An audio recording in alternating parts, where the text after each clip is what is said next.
Assalamualaikum warahmatullahi wabarakatuh. Hamdan syukranillah, salatu wassalaman ala rasulillah wa ala alihi wa sahbihi wa mawalah. Hadirin kaum muslimin dan muslimat yang dirahmati Allah, marilah sama-sama kita dengarkan tausiah yang akan disampaikan oleh Dr. Syekh Ahid Abu Al-Atta, Direktur Lembaga Yayasan Persahabatan dan Studi dari Palestina, dan akan diterjemahkan oleh Kiai Ahmad Sabri Lubis, Pembina Komite Persaudaraan Al-Aqsa Palestina. Kepada Yang Mulia Dr. Syekh Ahid Abu Al-Atta dan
Bismillahirrahmanirrahim. Assalamualaikum warahmatullahi wabarakatuh.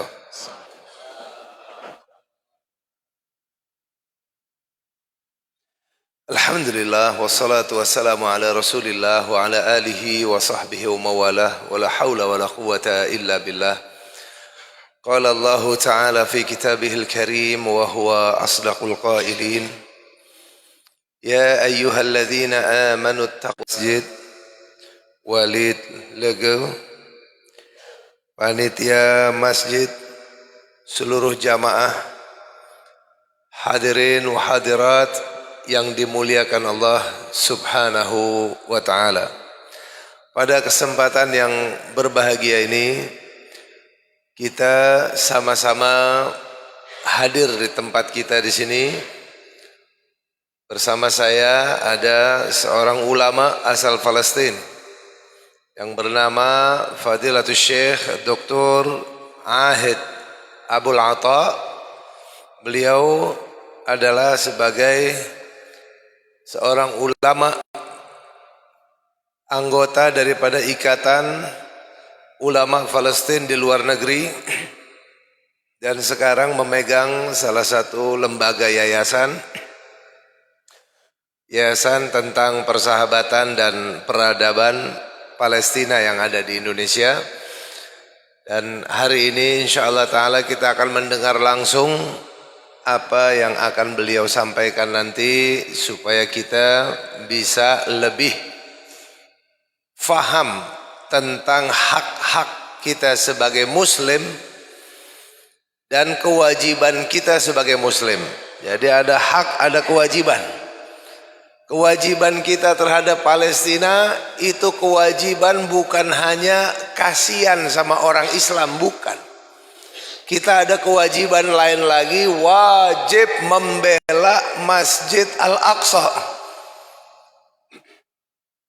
Wajib membela Masjid Al-Aqsa, Al-Quds, dan terlebih juga saudara kita umat Islam di sana. Oleh karena itu saudara sekalian, kita tidak akan berpanjang lebar.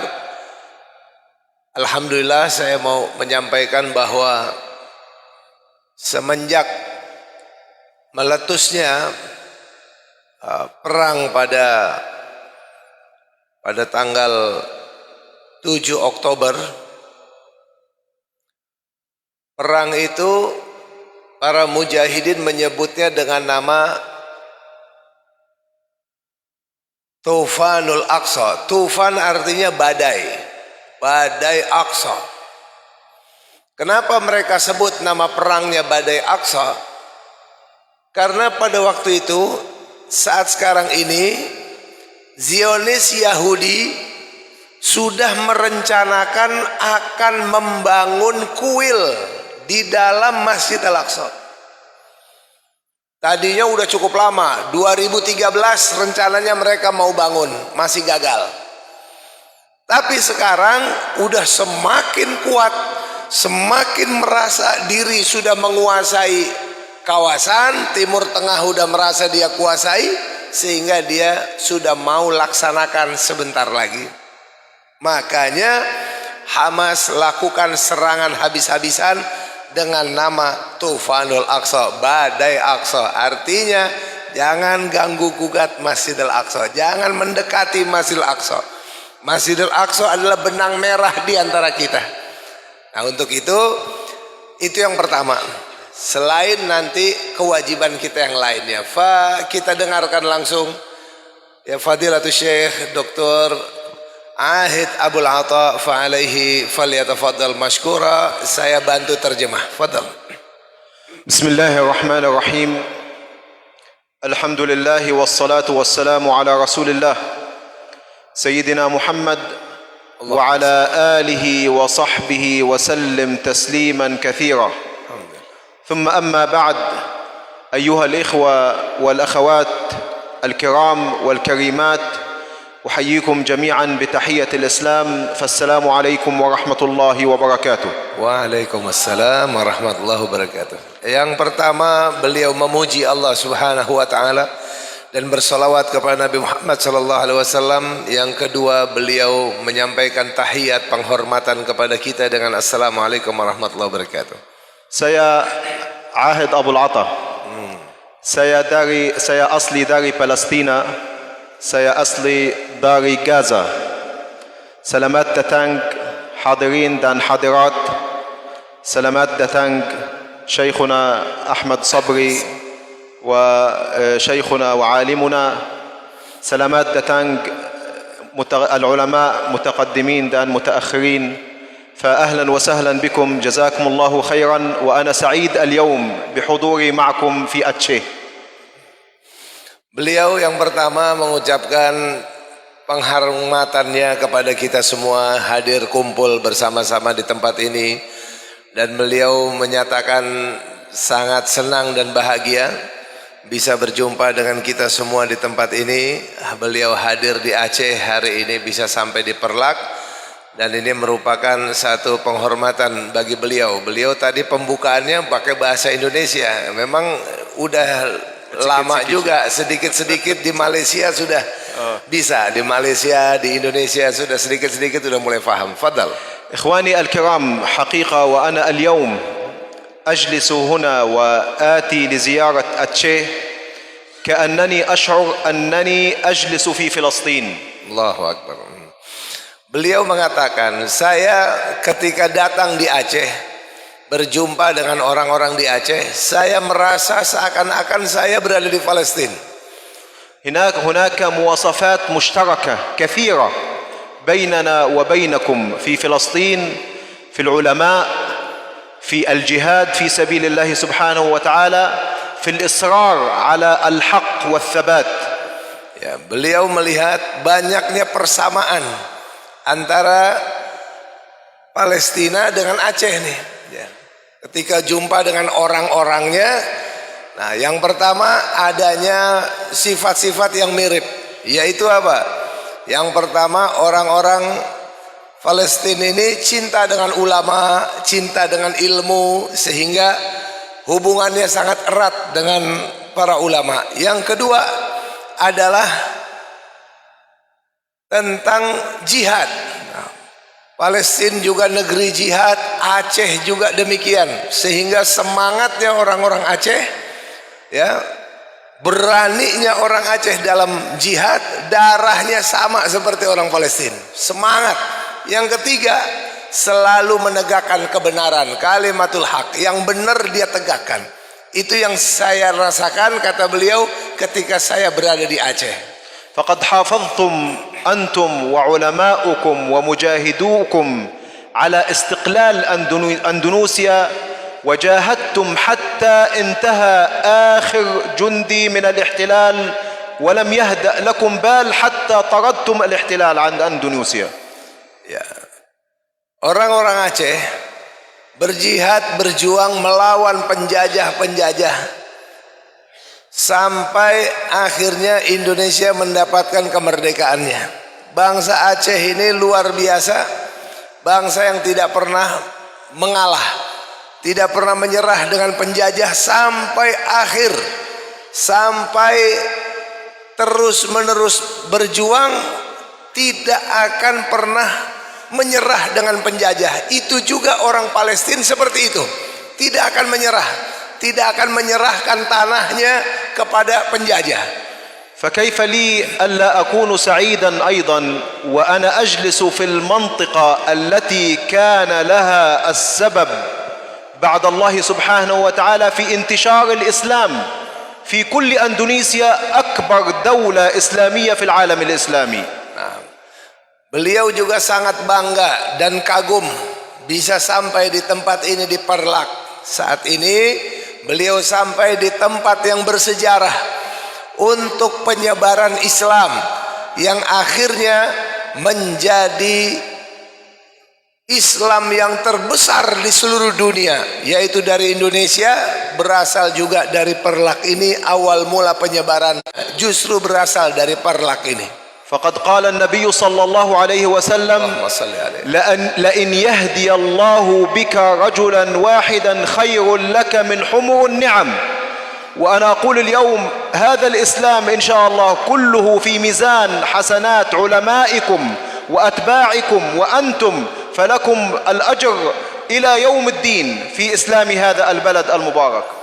Nah, di mana Nabi SAW bersabda bahwasannya apabila Allah Subhanahu wa taala menjadikan sabab Islamnya seseorang, maka sudah cukup bagi dia kenikmatan dari Allah daripada segala kenikmatan di dunia ini. Udah lebih nikmat yang Allah berikan fadilahnya, pahalanya kepada orang tersebut karena Allah berikan hidayah dari jalan beliau. Bagaimana dengan banyaknya orang yang akhirnya masuk Islam atas hidayah Allah berkat orang-orang dari Aceh, berkat orang-orang para ulama dulu, raja-raja dulu menyebarkan Islam, sehingga pahalanya betapa besar sampai sekarang Islam menyebar di mana tempat. Itu adalah sesuai sabda Nabi Muhammad SAW. لذلك يا إخواننا عندما نتحدث معكم اليوم عن أحوال فلسطين وأحوال المسجد الأقصى، أنتم تفهموننا ونحن نفهمكم، تفهمون معاناتنا ونحن فهمنا معاناتكم السابقة. Ya, maka daripada itu ketika kita hari ini berkumpul untuk membahas tentang kondisi saudara-saudara kita di Palestina dan membahas tentang Masjidil Aqsa, maka kalian bangsa Aceh ini sudah mengerti situasi sebenarnya, karena kalian sudah mengalaminya. Perang panjang untuk menegakkan kebenaran dan keadilan. Begitu juga yang kita sebenarnya sudah sama-sama faham kondisinya. فإن المسجد الأقصى قبل عملية طوفان الأقصى كان سيتعرض إلى الهدم والتقسيم الزماني والمكاني إذا لم تحدث طوفان الأقصى. Ya.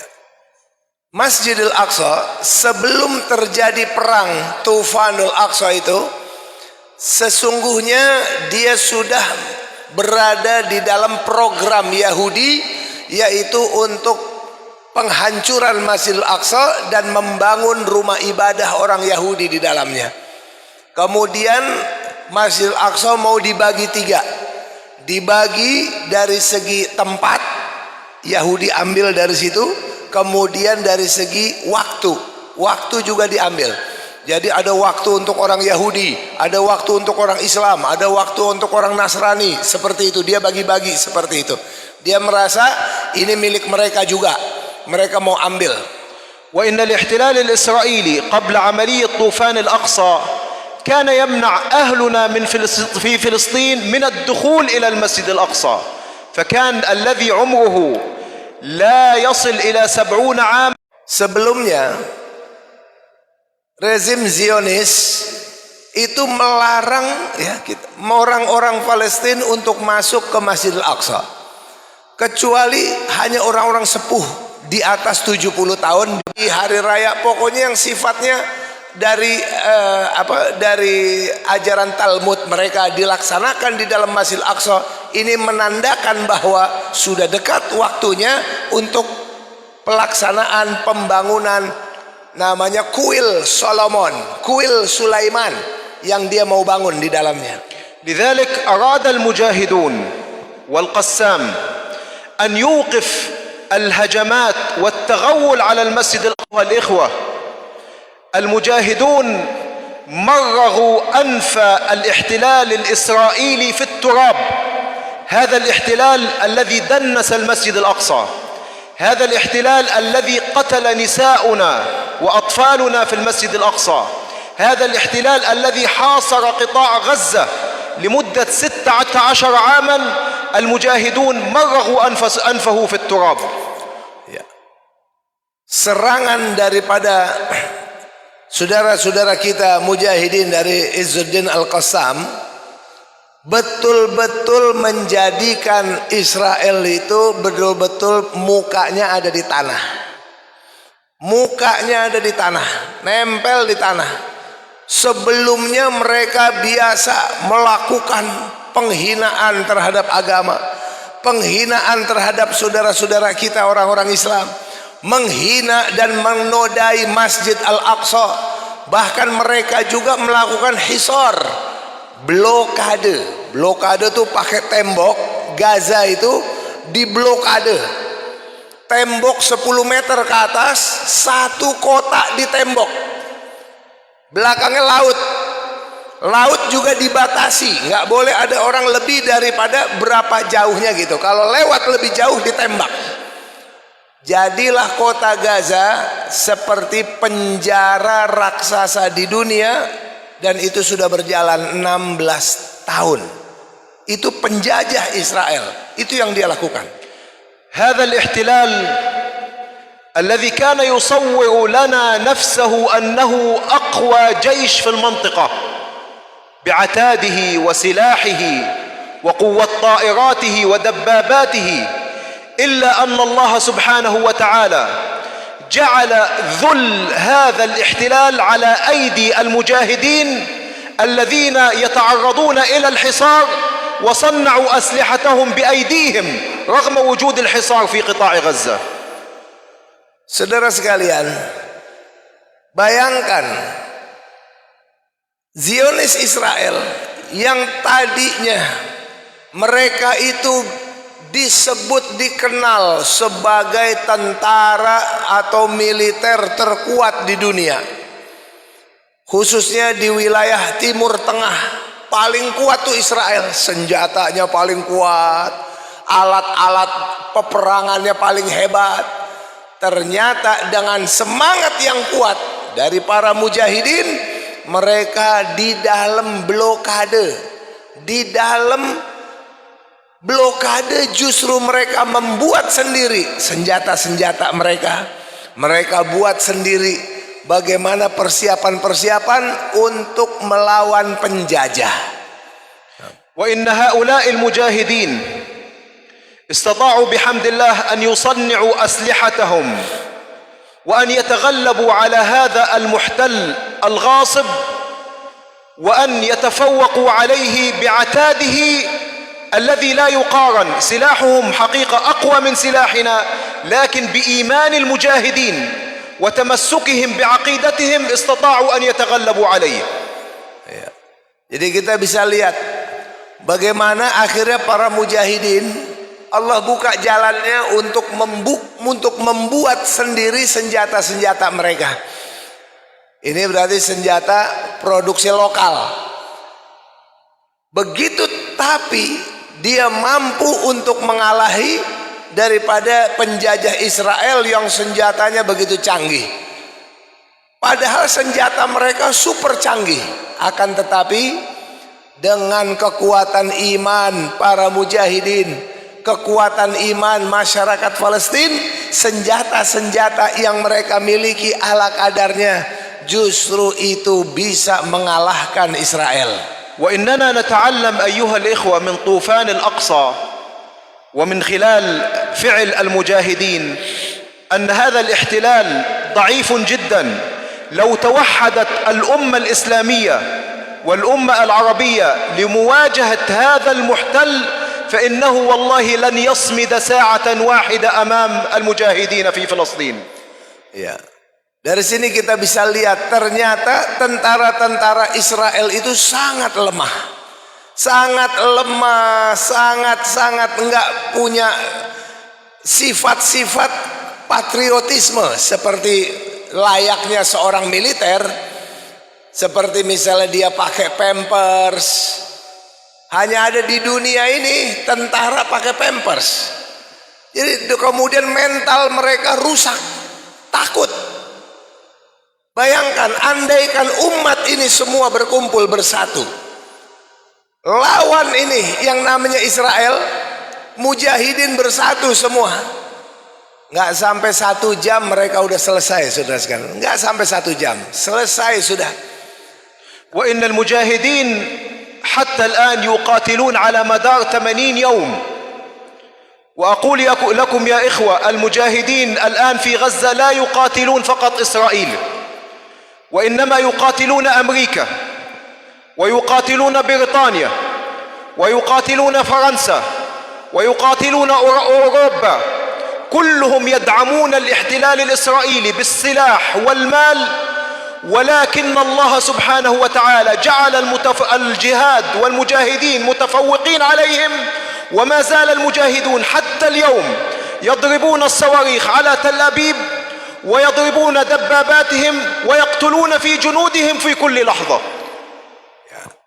Coba bayangkan, sampai saat sekarang ini para mujahidin di Gaza, mereka itu enggak cuman melawan Israel saja, tapi mereka juga melawan Amerika, melawan Inggris, Perancis, Jerman, Italia, dan negara-negara lain.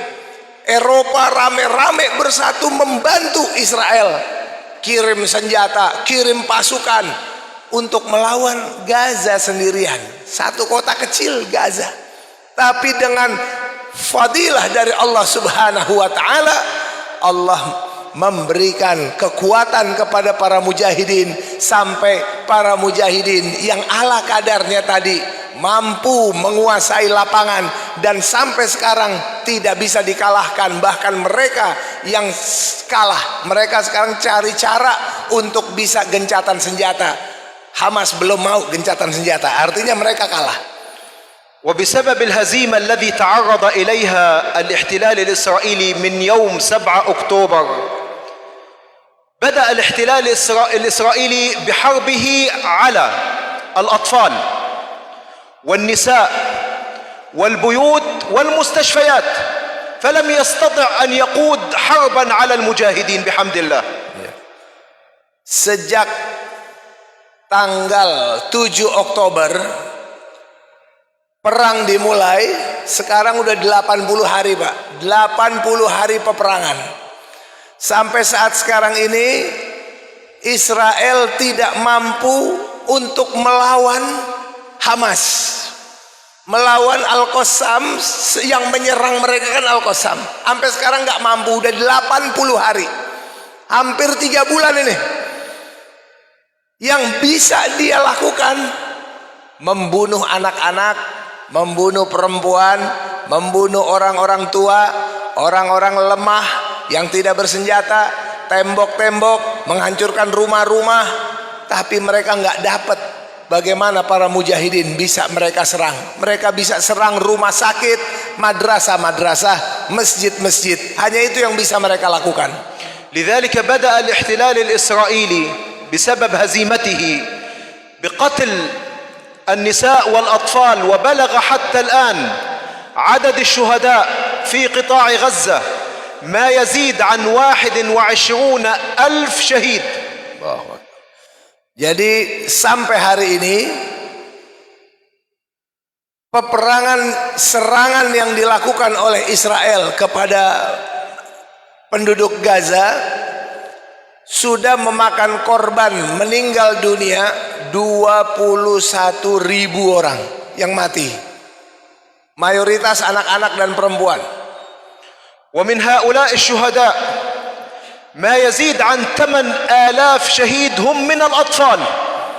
Dari para syuhada itu 8.000-nya anak-anak. ومن هؤلاء الشهداء ما يزيد عن 5,000 من النساء. Dari para syuhada itu 5.000-nya wanita. وزيادة على هذا العدد أيها الإخوة والأخوات هناك ما يزيد عن 8,000 شهيد موجودون تحت الأنقاض التي هدمها الاحتلال الإسرائيلي. Sampai sekarang masih ada lagi 8.000 orang yang mati syahid tapi masih di bawah reruntuhan, belum bisa diangkat, jadi belum terdata. Masih 8.000 orang di dalam reruntuhan. وهؤلاء الشهداء الموجودون حتى الآن من بداية الحرب حتى الآن لا يستطيع إخوانكم إخراجهم لأنه لا يوجد عندهم المعدات التي تقوم بإخراج الجثث من تحت الأنقاض المهدمة.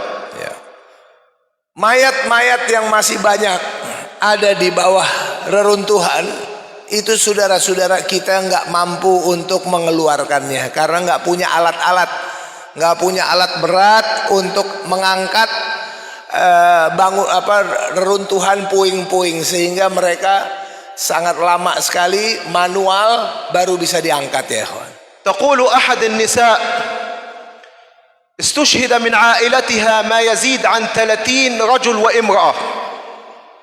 قالت كلهم أقدمهم لله سبحانه وتعالى وأحتسبهم لله، لكن ما يؤلمني أنني كنت أرى القطط والحيوانات أكرمكم الله تنهش من أحد جثث أقربائها تحت الأنقاض ولا تستطيع أن تخرجهم.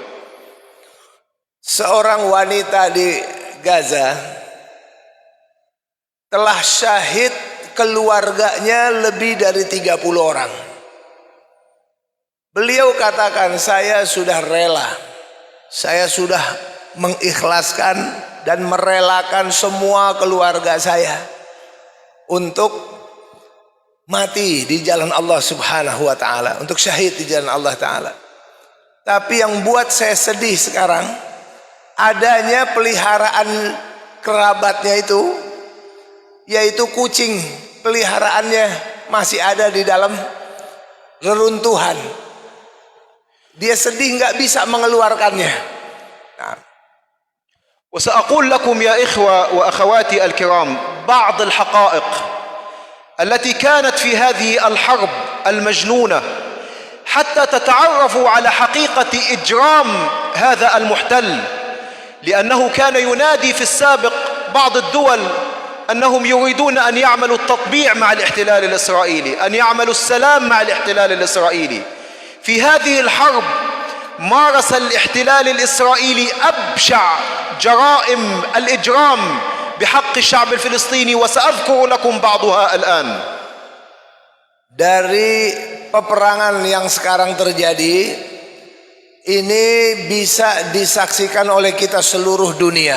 Apa saja pelanggaran-pelanggaran peperangan yang dilakukan oleh penjajah Israel, melakukan kejahatan perang yang luar biasa, dan itu terlarang secara undang-undang internasional. Secara perang internasional itu dilarang.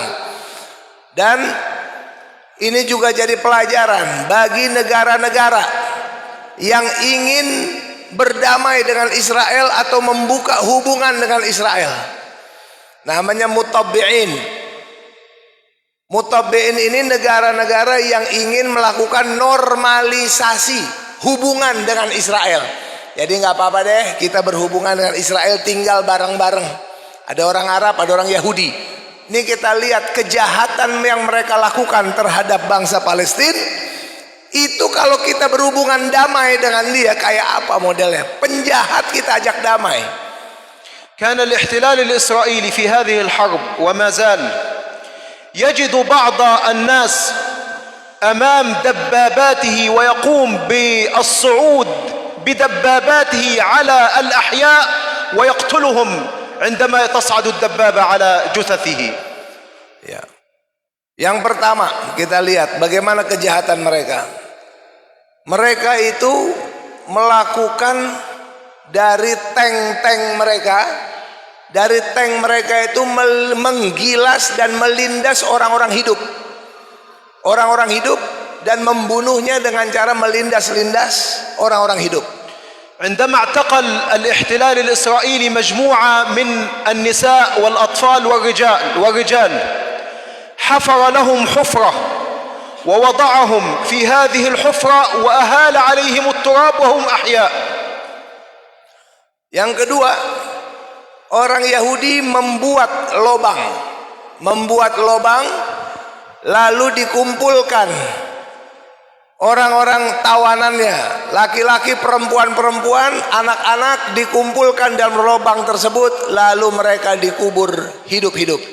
دخل الاحتلال الإسرائيلي إلى عائلة عناية وكان فيها ما يزيد عن 30 شخص من الرجال والنساء والأطفال، فأخذ الرجال أمام النساء والأطفال وقتلهم أمام زوجاتهم وأمهاتهم بالرصاص أمامهم، وأخذ النساء والأطفال ووضعهم في أحد الغرف وأغلق عليهم الباب وخرج خارج البيت وأمر الطائرات بقصف البيت وفيه النساء وهم أحياء. Yang ketiga, apa yang dilakukan oleh Israel? Mereka ini datang pergi ke satu karena dendam dengan satu orang, pergilah dia ke rumah satu orang keluarga Inayah. Begitu datang, dia kumpulkan keluarga itu ada 30 orang. Yang laki-laki dikumpulin semua lalu ditembak, dibunuh di hadapan keluarganya, di hadapan istri dan anak-anaknya. Begitu mati yang 30 yang laki-lakinya ini, lalu yang perempuannya dikumpulkan dengan anak-anaknya di kamar-kamar. Lalu mereka perintahkan pesawat untuk meruntuhkan, membom rumah tersebut dan akhirnya mereka tewas secara keseluruhan. بسبب التهجير الذي يقوم به الاحتلال الإسرائيلي، الناس في غزة وبعض المناطق ذهبوا إلى أصدقائهم، بيوت أصدقائهم، وإلى المدارس وإلى المستشفيات. ففي بعض البيوت كان يتجمع ما يزيد عن 200 شخص، بعض البيوت الصغيرة. فكان الاحتلال الإسرائيلي يقصف هذا البيت فيستشهد كل من فيه، ما يزيد عن 200 أو 300 شهيد يستشهدون في قصفة واحدة. Karena serangan-serangan dari udara tadi banyak menghancurkan rumah-rumah dan banyak membunuh orang, maka orang yang rumahnya hancur, mereka rame-rame mengungsi di tetangganya, mengungsi di temannya yang rumahnya masih ada. Akhirnya dalam satu rumah itu bisa menampung 200 orang, 300 orang, rumah-rumah kecil. Yang penting masuk semua di situ. Ternyata tempat itu pun tak lepas daripada serangan Israel yang akhirnya mematikan mereka semuanya ya ikhwan. وبسبب النزوح أيضا يا إخوة كان الناس يتجمعون في المستشفيات يظنون أن هذا المحتل يحترم القوانين الدولية ويحترم حقوق الإنسان، فكانوا يذهبوا إلى مكان يظنون أنه آمن. فعلى سبيل المثال في المستشفى المعمداني والذي يمتلكه النصارى، قام الاحتلال بقصف هذا المستشفى واستشهد فيه ما يزيد عن 500 شخص، رجل وامرأة من أهلنا في قطاع غزة. Saudara sekalian, dari pengungsian ini mereka beranggapan, orang-orang Palestina Kalau di rumah-rumah berarti nggak aman nih, karena Israel terus membombardir rumah-rumah. Akhirnya mereka coba memilih untuk ke rumah sakit, mengungsilah di rumah sakit. Begitu masuk ke rumah sakit jadi tempat pengungsian dengan harapan Israel itu masih mengikuti aturan internasional. Karena dalam aturan internasional tidak boleh dalam kondisi apapun, perang apapun, rumah sakit tidak boleh disentuh sama sekali. Rumah sakit adalah tempat suci bagi keselamatan dan keamanan masyarakat. Ini aturan internasional. Tapi ternyata di satu rumah sakit tua, namanya Rumah Sakit Ma'madani, ini rumah sakit milik orang Kristen, dibom juga, sementara orang di dalamnya lagi banyak. Dalam satu serangan mati sampai 800 orang, satu serangan di rumah sakit itu.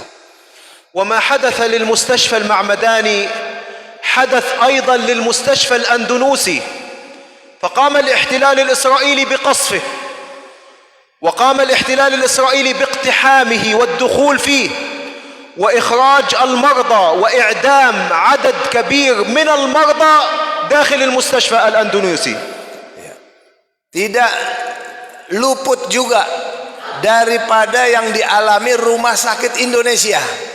Rumah sakit Indonesia di Gaza itu juga kena serangan-serangan Israel dan memakan banyak korban. Di dalamnya banyak orang berobat dan banyak sekali orang yang mengungsi di situ, yakni berlindung di tempat itu. Yang saya tahu sampai 2000 orang yang ada di rumah sakit Indonesia. Tetap mereka lakukan serangan, pengusiran warga dari situ.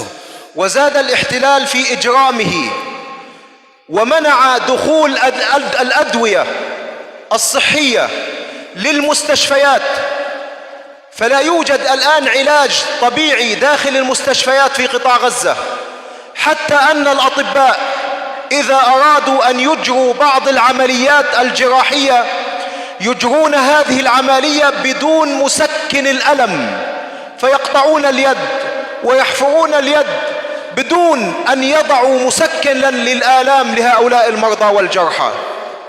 Lebih parah lagi kriminal yang dilakukan oleh Israel. Israel melarang masuknya bantuan-bantuan kemanusiaan seperti obat-obatan. Obat-obatan nggak boleh masuk, sehingga dokter-dokter itu melakukan operasi tanpa obat bius.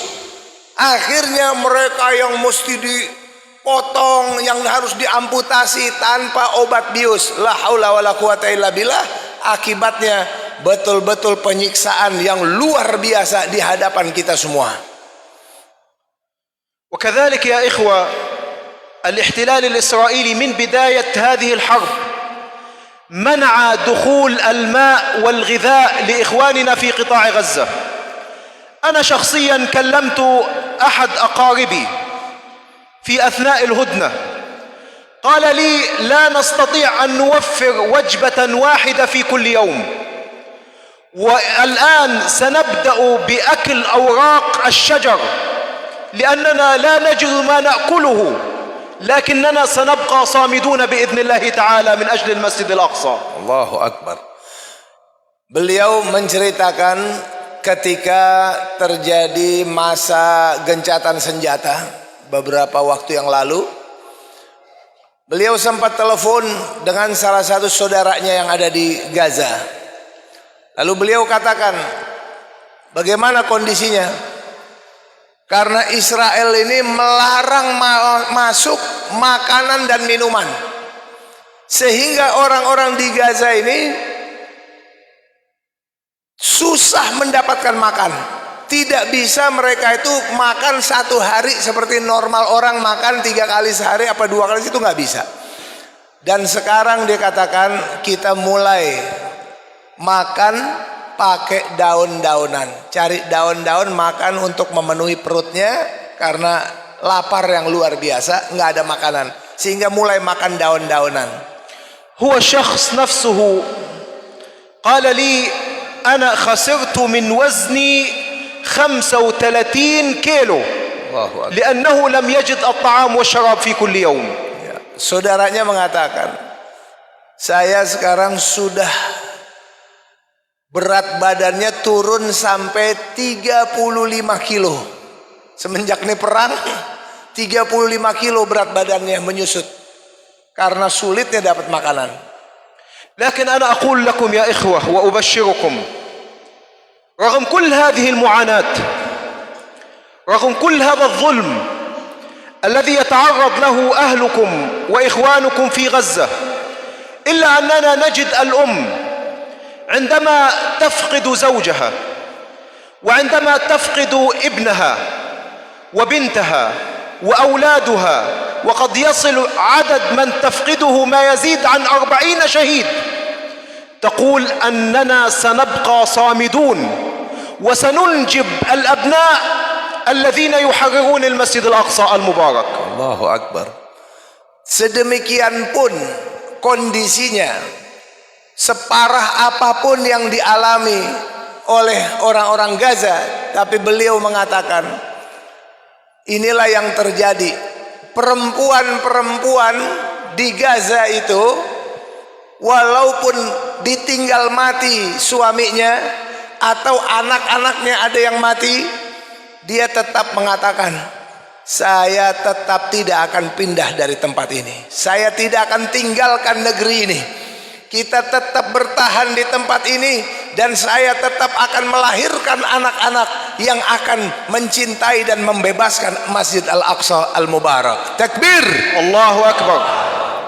وأنا قادم إليكم وأنا في السيارة استمعت إلى رسالة من أحد الأصدقاء الذين هدم بيته وهو يقف على أنقاض بيته فيوجه رسالة إلى المقاومة وإلى محمد الضيف، يقول له امضي ولا تتوقف، بيوتنا فداؤكم، شهداؤنا فداؤكم، لا تتخلوا عن الدفاع عن المسجد الأقصى المبارك. Selama perjalanan beliau ke tempat ini, di dalam mobil beliau mendengarkan berita dari Gaza, salah satu keluarga kita di Gaza, bahwasannya orang ini hancur rumahnya. Dia membuat satu pesan, dia naik ke atas bangunan-bangunan reruntuhan bangunan rumahnya, dia pun buat rekaman lalu disebarkan. Dia bilang apa? Wahai para pejuang, lanjutkan terus. Dia kirim pesan kepada Al-Qassam dan juga kepada Muhammad ad-Daif. Muhammad ad-Daif ini panglima perangnya Al-Qassam, gitu ya, panglima militernya. Dia katakan jangan berhenti, walaupun rumah kami hancur, rumah kami ini korban untuk perjuangan kita. Kami semua, mayat-mayat kita semua adalah korban yang sama, adalah untuk demi Masjid Al-Aqsa yang kita bebaskan. Jangan berhenti lagi, terus sampai Masjid Al-Aqsa bebas dari cengkeraman Yahudi. الاحتلال الإسرائيلي يا إخوة عندما يقتل الآن في الأطفال والنساء ويهدم البيوت، هو يظن واهما أن أهلنا في غزة سيقفون في وجه المقاومة وسيقولون للمقاومة أن تتوقف عن قتال اليهود، لكنهم يجدون بفضل الله سبحانه وتعالى الناس في غزة أكثر صمودا بعد تدمير بيوتهم، أكثر صمودا بعد فقدان شهدائهم، أكثر صمودا في التحدي من أجل الدفاع عن المسجد الأقصى المبارك. Orang-orang penjajah Israel ketika mereka melancarkan serangan kepada orang-orang sipil, anak-anak, perempuan, dan orang-orang tak bersenjata, harapannya adalah supaya para pejuang menghentikan. Para pejuang ini menghentikan perlawanannya kepada Gaza, kepada Israel, artinya menyerahlah, daripada kamu punya orang tua, kamu punya keluarga, kami habisi semua. Menyerah sajalah. Amit, mereka teguh, mereka kokoh, mereka tak menyesali apa yang terjadi. Mereka tetap demi satu tujuan, yaitu merdeka dan membebaskan Masjid Al-Aqsa. Itu yang membuat Israel sekarang kehilangan arah dan tujuan. Mau cara apa lagi untuk mengalahkan Hamas, bikin Hamas menyerah? Nggak punya cara ya ikhwan.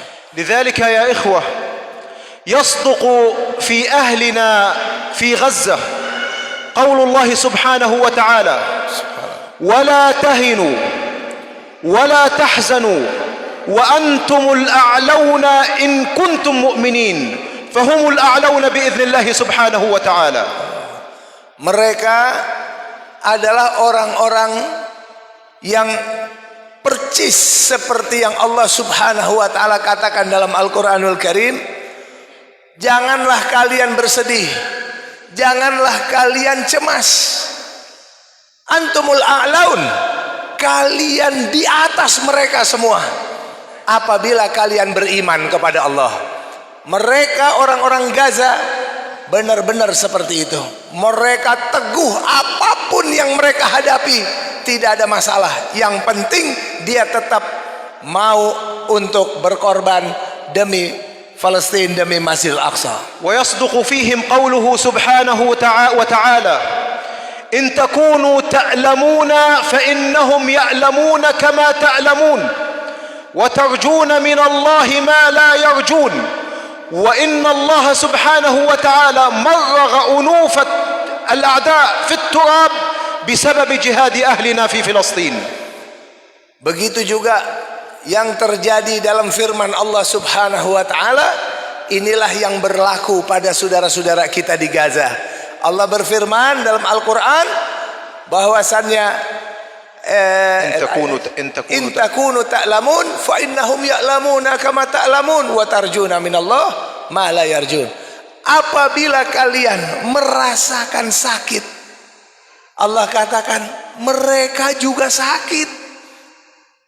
Apabila kalian merasakan pedih, sama mereka juga pedih. Bahkan apa? Kalian mendapatkan ridha Allah, mereka enggak dapatkan ridha Allah. Mereka akan mendapatkan laknat dari Allah Subhanahu wa taala. ويصدق في شهدائنا في فلسطين قوله سبحانه وتعالى ولا تحسبن الذين قتلوا في سبيل الله أمواتا بل أحياء عند ربهم يرزقون. فشهداؤنا أيها الإخوة أحياء، وكل أهلنا في غزة يتمنون أن يلتحقوا بهم شهداء حتى يكونوا عند الله سبحانه وتعالى في الجنان العليا. Saudara sekalian, bagi masyarakat Gaza juga berlakulah untuk mereka firman Allah Subhanahu wa taala. Jangan kau kira para syuhada itu mati, mereka adalah hidup. Mereka hidup dan diberi rezeki dari Allah Subhanahu wa taala. Mereka yang para syuhada, mereka hidup di sisi Allah taala, dan mereka yang masih hidup juga yakin 1000% orang-orang Gaza bahwa para syuhada itu hidup di sisi Allah yang mulia. Mereka juga punya harapan demikian, matinya mati mulia sebagai syuhada. وأمام هذا العدوان أيها الإخوة في ختام كلمتي سأوصي في بعض الأشياء. أولا، إخواننا في غزة الحمد لله كفوا الأمة الجهاد في فلسطين، فهم يجاهدون الآن بأنفسهم وأطفالهم وبيوتهم ويتعرضون للمحتل، فقد كفونا في الأمة الجهاد بالنفس. فهنا نحن اليوم علينا العديد من المسؤوليات. Saudara sekalian, sebagai bagian akhir daripada ceramah pada malam hari ini, kalau kita saksikan bagaimana jihad yang dilaksanakan demi membebaskan Masjidil Aqsa yang dilakukan oleh para mujahidin di Gaza, ini adalah menjadi saksi untuk seluruh dunia bahwasannya mereka berjuang untuk membebaskan tanah suci milik umat Islam sedunia. Masjidil Aqsa itu bukan hanya milik orang Palestina. Masjidil Aqsa itu milik umat semua. Mereka berjuang mengorbankan jiwanya, harta bendanya, rumah-rumahnya, keluarganya, anaknya, istrinya, apa saja yang mereka miliki untuk menjaga kehormatan Masjidil Aqsa dan milik umat Islam. Lalu bagaimana kewajiban-kewajiban kita sebagai umat Islam?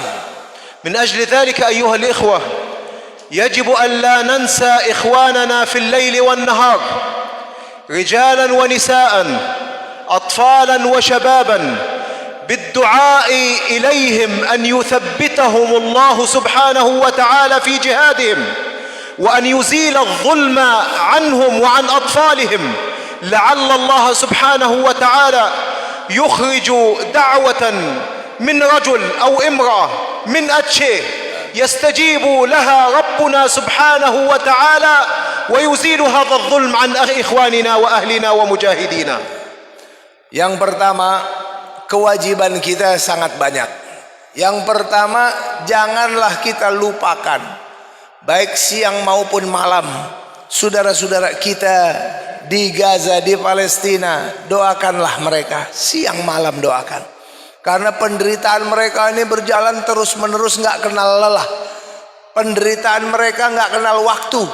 Maka kita juga mendoakan dia seingatnya, begitu ingat doa agar Allah ringankan beban mereka. Allah menghentikan kezoliman atas saudara-saudara kita di Gaza, agar mereka kembali lagi bisa hidup normal seperti awal semulanya. Doakan, semoga doa orang Aceh, baik laki maupun perempuan, ada yang Allah ijabah saat itu juga. كذلك من واجبنا أيها الإخوة والأخوات أن نتعلم حقيقة الصراع ما بيننا وبين الاحتلال الإسرائيلي، وأن نعلم أبناءنا وفتياتنا وإخواننا حب فلسطين والعمل من أجل فلسطين، وأن نتحدث عن فلسطين في أعمالنا وفي بيوتنا وفي معاهدنا وفي مساجدنا ومدارسنا، وفي كل وقت يجب أن تكون حاضرة إلينا فلسطين والمسجد الأقصى. Yang kedua, kewajiban kita adalah kita menanamkan kecintaan kepada Palestina, kepada anak-anak kita, keluarga kita. Kita buat dalam sekolahan maupun juga dalam pengajian-pengajian ataupun juga di rumah.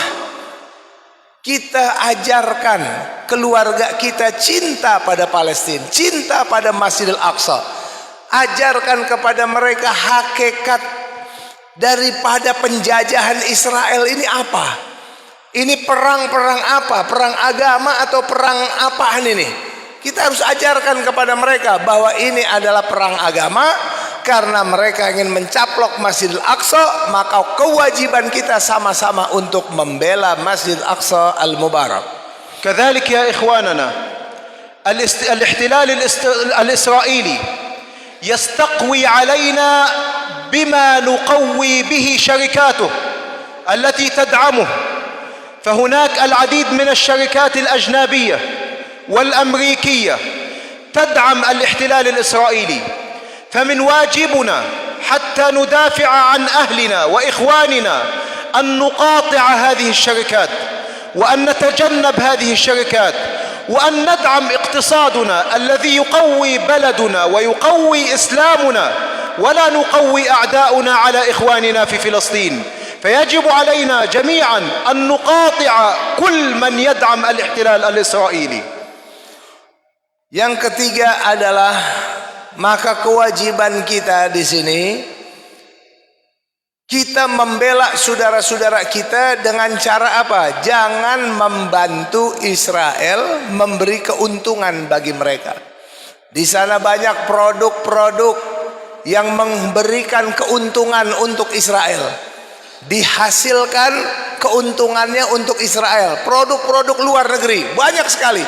Tapi mereka ternyata memberikan dukungan untuk Israel penjajah laknatullah alaihim. Nah, perusahaan-perusahaan ini sudah sewajarnya untuk diboikot, Diboikot artinya jangan dibeli. Justru kita melaksanakan di sini adalah supaya apa? Tidak sampai keuntungan kepada Israel yang nantinya akan membeli senjata-senjata untuk melakukan kejahatan kepada saudara-saudara kita di Palestina. Jangan kita beli produk-produk yang memberikan untung pada orang Israel, sehingga apa? Itu juga merupakan penghukuman bagi Israel yang melakukan kejahatan secara biadab dan kemanusiaan di Palestina. كذلك إخواني أخيرا فتح الله سبحانه وتعالى لنا بابا عظيما من الجهاد. نحن هنا في أتشيه، لا يستطيع أهلنا في أتشيه الذهاب الآن لفلسطين ليجاهدوا مع المجاهدين هناك. إخوانكم في فلسطين كفوكم هذا الأمر، لكن باستطاعتنا أن نجاهد بأموالنا التي أكرمنا الله سبحانه وتعالى بها. فقال سبحانه: وجاهدوا بأموالكم وأنفسكم. فإخوانكم في فلسطين يجاهدون بأنفسهم، ونحن اليوم مطالبون بالجهاد بأموالنا حتى نثبت صمود المجاهدين في فلسطين. Yang terakhir, ini adalah kewajiban yang Allah Subhanahu wa taala muliakan, yakni kewajiban sama-sama berjihad kita semuanya bareng. Jihadnya orang Palestina dengan jiwa raganya, harta benda semua sudah. Kita orang-orang Aceh, orang Indonesia, orang mana saja, orang Islam juga wajib berjihad membela Masjidil Aqsa, wajib. Tapi kita enggak sewajib, enggak seini mereka. Mereka udah cukup dengan harta benda dan jiwa raganya. Kita yang ada di sini enggak bisa berangkat ke sana, enggak bisa masuk Palestina. Maka kita cukup berjihad dengan harta kita, dengan harta kita yang kita kirimkan ke sana, membantu mereka di sana. Itu meneguhkan keberadaan mereka di sana untuk tetap melanjutkan perlawanan kepada penjajah Israel dan tetap menjaga Masjid Al-Aqsa. Kita teguhkan kaki mereka di sana agar mereka tidak binasa dan mereka tidak sampai keluar dari Palestina seperti kita nih jadi orang luar. وعندما ننفق أموالنا أيها الإخوة لا ننفقها على سبيل الصدقة، وإنما ننفقها على سبيل الواجب وأوجب الواجبات، لأن بلاد المسلمين اليوم محتلة وتغتصب، فما بالنا إذا كانت فلسطين أرض الإسراء والمعراج، قبلة المسلمين الأولى. فيتعين على المسلمين وجوبا أن يقوموا بنصرة إخوانهم من أجل تعزيز صمودهم وإزالة هذا المحتل الغاصب. Saudara sekalian, bagaimana apabila kita ini saat sekarang ini melakukan infak terhadap saudara-saudara kita di Palestina bukan dari sisi sedekah. Ini bukan dalam rangka sedekah lagi. Kondisi sekarang bukan sedekah, tapi sudah wajib hukumnya, kewajiban. Ini udah wajib membela mereka. Jadi infak ini bukan sedekah-sedekahnya semau-maunya, bukan lagi begitu ya. Kalau mau kita kasih, enggak ya enggak, bukan. Ini udah wajib. Jadi kita punya niat saat sekarang ini, niatnya kalau saya boleh tambahkan yang beliau sampaikan tadi, niatnya infak fi sabilillah. Jadi ada yang jihad dengan harta, ada yang jihad dengan sabilillah, bi amwalikum fi sabilillah. Niatnya niat jihad fi sabilillah. Bahkan ini wajib saat sekarang ini. Ya, bagaimana yang kita andai kata negeri kita dijajah orang kafir aja kita wajib bela kok. Apalagi yang dijajah Palestina, negeri Isra Mi'rajnya Nabi Muhammad SAW, kiblat pertamanya umat Nabi Muhammad SAW. itu adalah negeri yang diberkahi Allah Ta'ala, dijajah, udah kewajiban buat kita untuk membebaskannya ya ikhwan. لأنه يا إخوة كان بإمكان إخوانكم في فلسطين أن يعيشوا بأمان لو أنهم تصالحوا مع هذا المحتل، فكان لو عقدوا السلام مع الاحتلال الإسرائيلي، الاحتلال سيأخذ جزءا من فلسطين وأهلنا في فلسطين يتخلوا عن المسجد الأقصى ويكون هناك سلام. لكن لأن إخوانكم يفهمون طبيعة العقيدة فلم يتنازلوا للاحتلال عن المسجد الأقصى وحاربوا من أجل استرداد المسجد الأقصى، يتعرضون إلى هذا العدوان.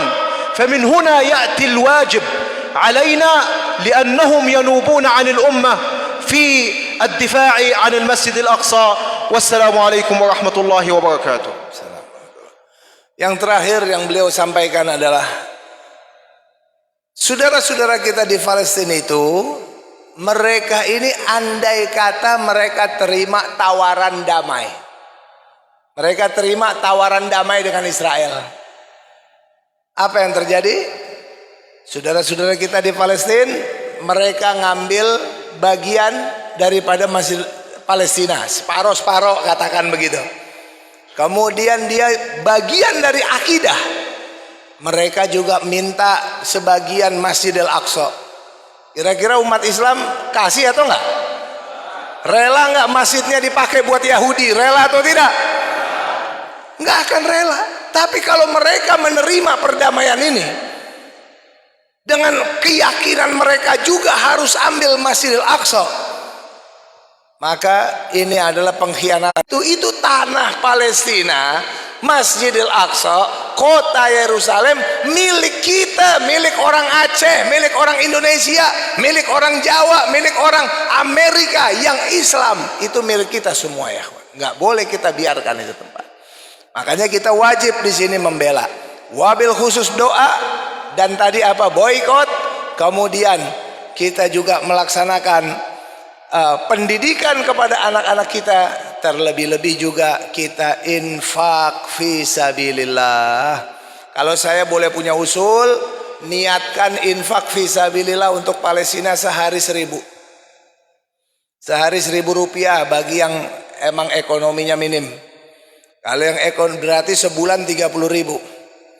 Kalau ternyata punya rezeki lebih, anak-anaknya diinfakkan untuk itu tempat. Jadi orang yang infak untuk Palestina, untuk Masjidil Aqsa, jangan dipikir hartanya akan berkurang, enggak. Bahkan orang sedekah saja, sedekah aja tidak akan berkurang harta yang disedekahkan.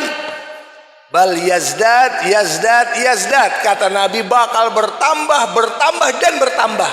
Apalagi kita untuk membela tanah yang diberkahi oleh Allah Subhanahu wa taala. Subhanalladzi asra bi'abdihi lailam minal masjidil harami ilal masjidil aqsa alladzi barakna haulah, alladzi barakna haulahu, yang mana telah kami berikan keberkahan di sekelilingnya. Allah yang katakan, negeri itu sudah kami berikan keberkahan.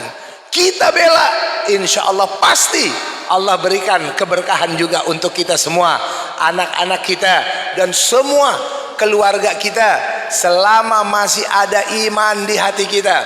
Insya Allah Ta'ala kita akan masih diberikan keberkahan dari Allah Subhanahu Wa Ta'ala. Ya Syekh, mungkin tajlis syuaya, ana bakamil syuaya bas.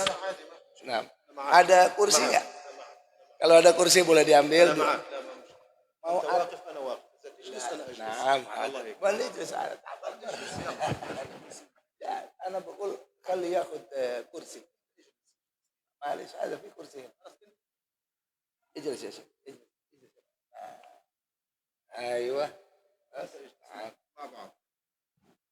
Jadi Bapak Ibu sekalian, saya ini beliau udah tutup tadi, saya menambahkan sedikit. Orang yang beriman, kalau dia tidak memikirkan Masjid Al-Aqsa, maaf imannya diragukan. Orang beriman tidak pikir Palestina imannya diragukan. Kenapa? Satu, Palestina itu kemuliaannya tadi udah disebutkan, masa lalu. Tapi Masjidil Aqsa itu juga peristiwa masa lalu dan akan datang. Dari Masjidil Aqsa, saya bilang ini urusan masa depan. Nanti Bapak Ibu sekalian akan muncul, kata Nabi SAW, Imam Mahdi. Yuwati'u ismuhu ismi wa yuwati'u ismu abi ismu abi. Nama dia nanti imam yang adil akan muncul di baiat di Mekah, di baiat di Ka'bah. Lalu nanti dia akan memimpin umat menjadi khalifah di Baitul Maqdis. Baitul Maqdis, Masjidil Aqsa. 7 tahun Imam Mahdi nanti memimpin umat menegakkan kebenaran. Yamla'ul arda kisatan wa adala kama muli'a jauran wa zulma. Imam Mahdi itu akan menegakkan kebenaran dan keadilan serta pemerataan. Sebagaimana sebelumnya bumi ini penuh dengan ketidakadilan dan kesewenang-wenangan. Imam Mahdi nanti pusat pemerintahannya di Baitul Maqdis. 7 tahun memimpin dunia, saudara. Masya Allah. Yang berikutnya, Nabi Isa alaihissalam nanti akan turun lagi. Nabi Isa akan turun di mana? Damaskus. Turun di Damaskus, lalu bergabung kembali ke Baitul Maqdis membantu Imam Mahdi. Lalu nanti Nabi Isa alaihissalam dia menjadi pemimpin, menjadi khalifah di muka bumi 40 tahun. Di mana? Di Baitul Maqdis, pusat pemerintahannya. Coba kita lihat tuh. Pusat pemerintahan Islam. Nanti Dajjal datang. Dajjal bahaya tidak?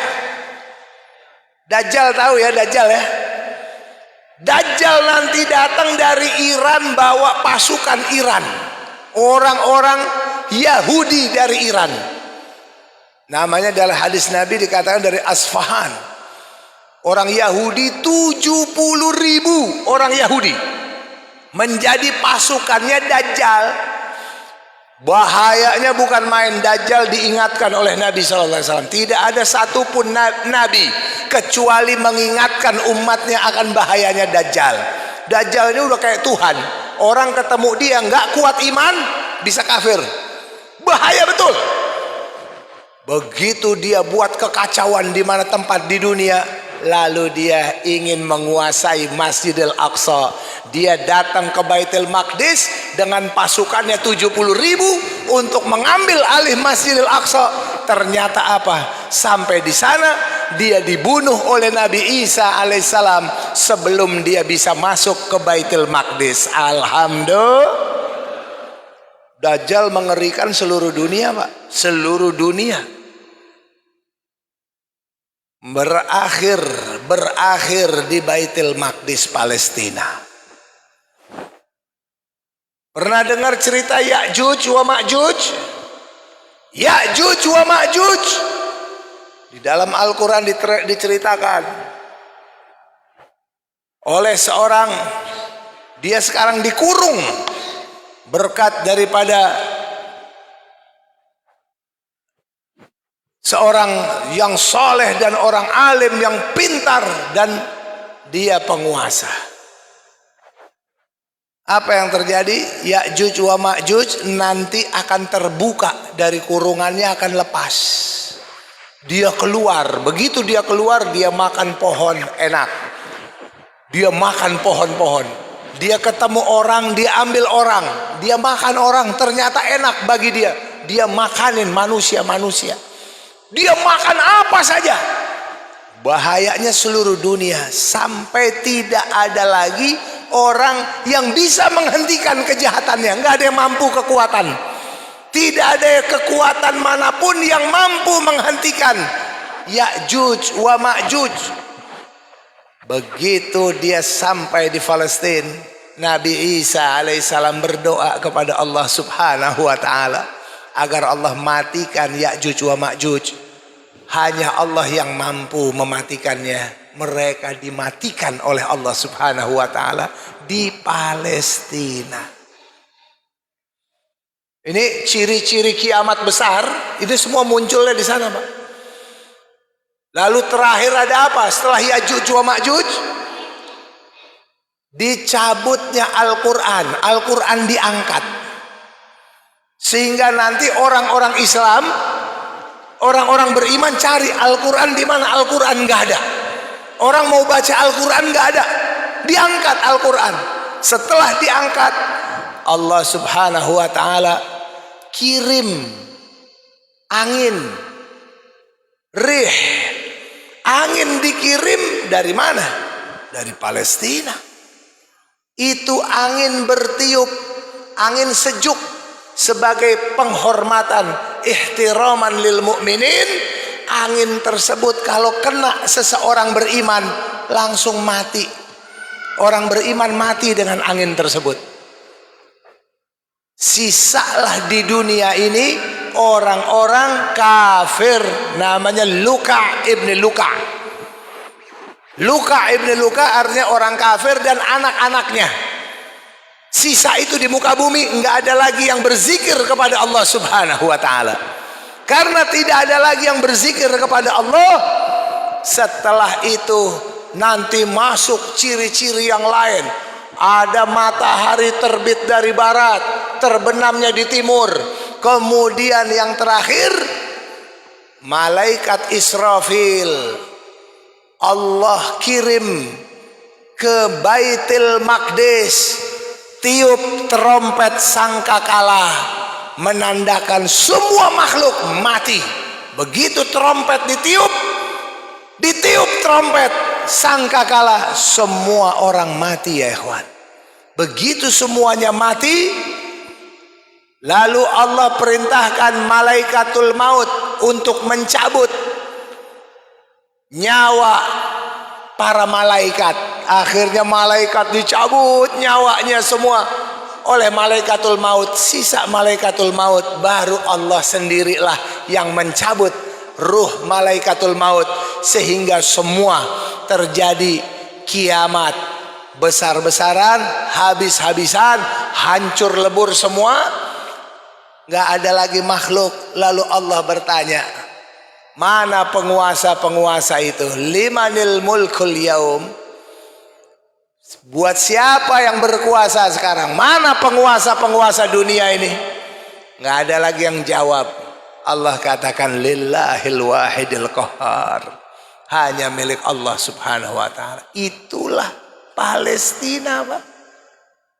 Kalau ada orang nggak nempel di sininya, ini hanya sedikit yang kita ceritakan tentang keutamaan Palestina, baik yang dulu maupun yang akan datang, berakhir semua di Palestina.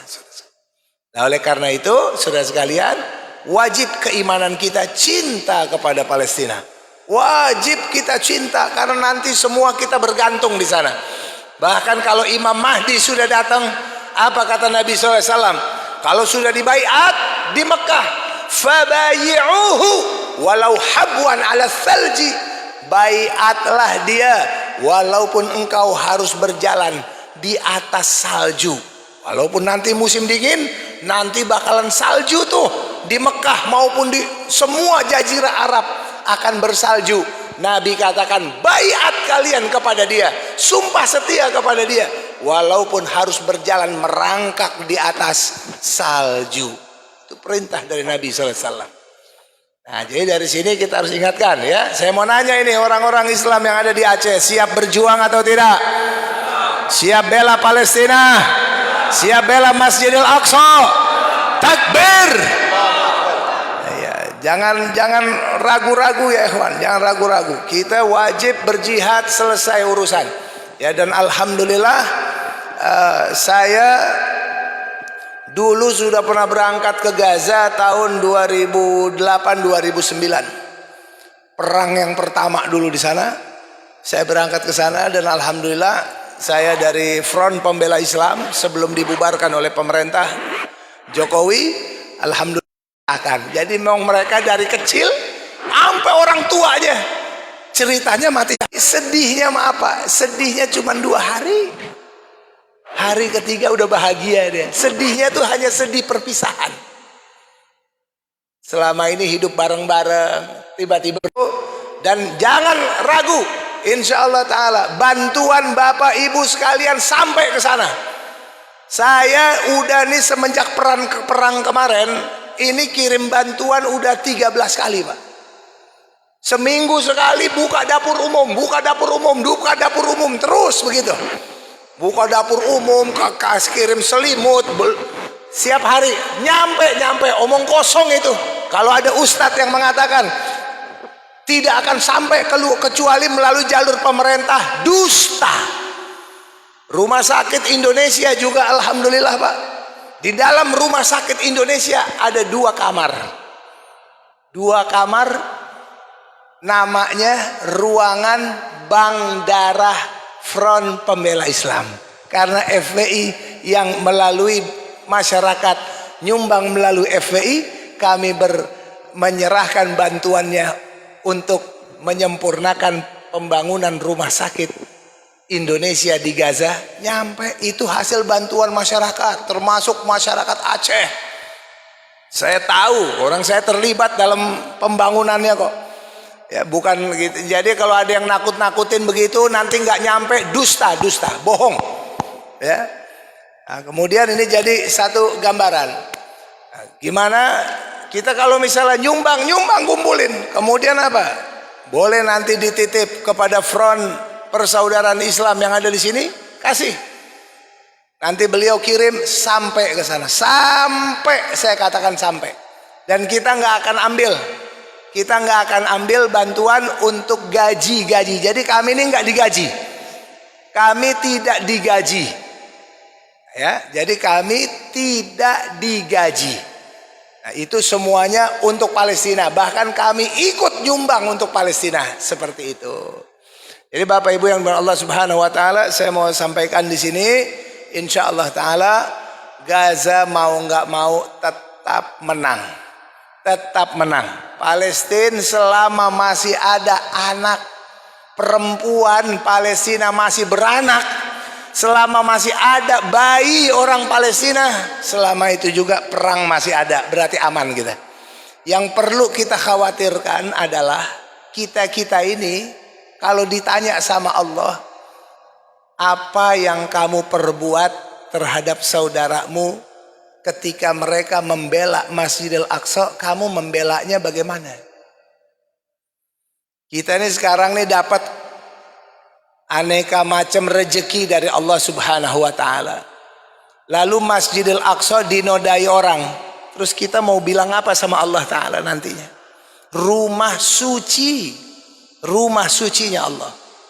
Oleh karena itu saudara sekalian, kita penuhi kewajiban kita, sehingga itulah tanggung jawab kita nanti kehadapan Allah Subhanahu Wa Taala.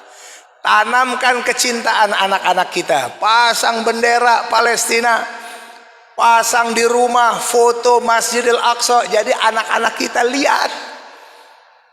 Selama ini kita biarin Pak Masjidil Aqsa Pak, asal foto adanya Mekah Madinah. Padahal Rasulullah Sallallahu Alaihi Wasallam mengatakan, la tushaddur rihalu illa ila salasati masajid, al masjidil haram, wa masjidi hadha, wa masjidil aqsa. Jangan kalian dorong orang-orang berangkat ke masjid, atau jangan doronglah orang-orang berangkat ke masjid pada 3 masjid. Apa saja? Masjidil haram, wa masjidi hadha, wa masjidil aqsa. 3, jangan cuma 2 aja, 3. Jadi yang wajib kita cintai, tanah suci kita ada berapa? Tanah suci ada 3. Makkah, Madinah, Al-Quds, Palestina. Itu tanah suci buat umat Islam. Bukan milik mereka, bukan milik orang Palestina. Itu milik umat Islam sedunia. Semoga ada manfaatnya. Kira-kira ini udah jam 10 kurang 10 menit. Mau ada, kita akan ada zikir dan kita akan ada doa insyaallah taala. Tafadhal, silakan Ustaz. Taqabbalallahu minna wa minkum taqabbalallah. A'udzu billahi minasy syaithanir rajim. Bismillahirrahmanirrahim. Qul huwallahu ahadun Allahus samad. Lam yalid wa lam yulad wa lam yakul lahu kufuwan ahad. Bismillahirrahmanirrahim. Qul huwallahu ahadun Allahus samad. Lam yalid wa lam yulad wa lam yakul lahu kufuwan ahad. Bismillahirrahmanirrahim. Qul huwallahu ahadun Allahus samad. Lam yalid wa lam yulad wa lam yakul lahu kufuwan ahad. Bismillahirrahmanirrahim. Qul huwallahu ahadun Allahus samad. Lam yalid wa lam yulad wa lam yakul lahu kufuwan ahad. Lam yalid wa lam yulad wa lam yakul lahu kufuwan ahad. Bismillahirrahmanirrahim. La ilaha illallah.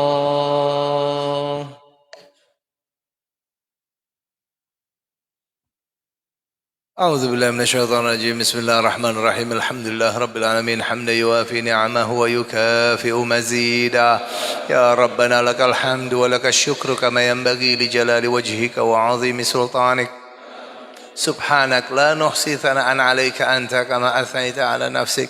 فلك الحمد حتى ترضى ولك الحمد إذا رديت ولك الحمد بعد الرضا. اللهم صل وسلم على سيدنا محمد في الأولين وصل وسلم على سيدنا محمد في الآخرين وصل وسلم على سيدنا محمد في كل وقت وحين وصل وسلم على سيدنا محمد في الملأ الأعلى إلى يوم الدين وصل وسلم على سيدنا محمد حتى ترث الأرض ومن عليها وأنت خير الوارثين. اللهم ربنا انقلنا وأهل بيتنا وآباءنا وأمهاتنا وأهل بيتنا وأقاربنا يا ربنا وأحبابنا ومعلمينا ومشايخنا يا رب العالمين، وخصوصا إخواننا في غزة وفي فلسطين يا رب العالمين. انقلنا يا رب وإخواننا في فلسطين من الشقاوة إلى السعادة ومن النار إلى الجنة ومن العذاب إلى الرحمة ومن الذنوب إلى المغفرة ومن الإساءة إلى الإحسان ومن الخوف إلى الأمان ومن الفقر إلى الغنى ومن الذل إلى العز ومن الإهانة إلى الكرامة ومن الضيق إلى السعة ومن الشر إلى الخير ومن العسر إلى اليسر ومن الإدبار إلى الإقبال ومن السقم إلى الصحة ومن السخط إلى الرضا ومن الغفلة إلى العبادة ومن الفترة إلى الاجتهاد ومن الخذلان إلى التوفيق ومن البدعة إلى السنة ومن الجور إلى العدل. اللهم أعنا على ديننا بالدنيا وعلى الدنيا بالتقوى وعلى التقوى بالعمل وعلى العمل بالتوفيق وعلى جميع ذلك بلطفك المفضي إلى رضاك المنهي إلى جنتك المصحوب بذلك بالنظر إلى وجهك الكريم. يا الله يا الله يا الله يا رباه يا رباه يا رباه يا غوثاه يا غوثاه يا غوثاه يا أكرم الأكرمين يا رحمن يا رحيم يا ذا الجلال والإكرام. نسألك يا ربنا أن تنصر إخواننا المجاهدين في غزة فلسطين. اللهم انصرهم وأيدهم. اللهم الطف بهم. اللهم اشف مرضاهم. اللهم اشف جرحاهم. اللهم تقبل شهداءهم. اللهم ربنا يا الله يا الله أطعم جوعاهم. اللهم اسقي عطشاهم. اللهم داوي مرضاهم. يا الله يا ربنا ألطف بهم يا رب. ألطف بهم يا رب. ألطف بهم يا رب بلطفك الجميل. يا الله يا الله يا الله يا الله يا الله يا الله يا الله يا الله يا كريم. يا نار كوني بردا وسلاما على أهل غزة. يا الله كوني بردا وسلاما على أهل غزة. يا نار كوني بردا وسلاما على أهل غزة. يا رب العالمين يا حي يا قيوم برحمتك نستغيث. برحمتك نستغيث ومن عذابك نستجير. يا الله يا كريم. اللهم دمر أمريكا وإسرائيل وأنصارها وشركاء وبريطانيا وفرنسا وكل من أعانهم يا رب العالمين. اللهم دمرهم تدميرا. اللهم فرق جمعهم. شتت شملهم. دمر قوتهم. اللهم فل حدهم. اللهم قلل عددهم. اللهم اجعل الدائرة عليهم. اللهم أوصل العذاب الأليم إليهم. اللهم ألقي في قلوبهم رعبا شديدا واربط على قلوبهم وزلزل أقدامهم ولا تبلغهم الآمال ولا تبلغهم الآمال ولا تبلغهم الآمال. اللهم لا ترفع في ديار المسلمين وفي القدس للكافرين راية ولا تحقق لهم غاية. اللهم اجعل من خلفهم عبرة وآية. اللهم حرر المسجد الأقصى من أيدي اليهود الغاصبين. اللهم أعيد المسجد الأقصى إلى أيدي المسلمين. اللهم طهر المسجد الأقصى من رجس اليهود. يا الله يا رب العالمين. اللهم ردنا إلى ديننا ردا جميلا وانصرنا به على أعدائنا يا رب العالمين. اللهم إنا نعوذ بك من جهد البلاء والوباء ودرك الشقاء وسوء القضاء وشماتة الأعداء ونعوذ بك من الفتن والمحن ما ظهر منها وما بطن. وصلى الله على حبيبنا محمد وآله وصحبه وسلم والحمد لله رب العالمين. Mohon maaf segala kesalahan kurang dan lebihnya. Yang benar datang dari Allah Ta'ala, yang salah atas kekurangan dari saya pribadi. Wal afu minkum. Assalamualaikum warahmatullahi wabarakatuh.